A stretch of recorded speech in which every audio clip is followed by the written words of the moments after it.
ঈশ্বর আমাদের সকলের জীবনে সুখ লেগেছে, তবে তার নির্দিষ্ট সময় আসবে।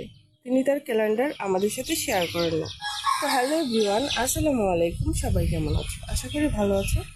সবাইকে জানাই শুভ সকাল। দেখো, সকালবেলা ছাদ বাগানে চলে আসলাম, আর কত সুন্দর পরিবেশ, তাই না? আজকের ওয়েদারটা ছিল অনেক সুন্দর সকালবেলা, মাশাআল্লাহ।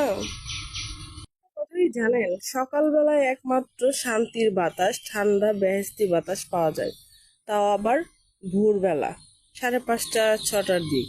আমি তো চলে আসলাম আমার ছাদ বাগানে এই শান্তির বাতাসটা ফিল করার জন্য। বন্ধুরা দেখুন, আকাশের অবস্থা কত সুন্দর। ওইদিকে সূর্যের মামা উঁকি দিচ্ছিল, পাখিরা ডাকছিল, ফুলগুলো সুন্দর করে ফোটার প্রস্তুতি নিচ্ছিল, মাশাল্লাহ। আর এগুলো সম্ভব একমাত্র সকালবেলা। যদি আপনি আসেন ঘুরতে ছাদ বাগানে, নতুবা যে কোনো জায়গায়, আপনি দেখতে পাবেন যে এত সুন্দর ঠান্ডা হিমেল হাওয়া।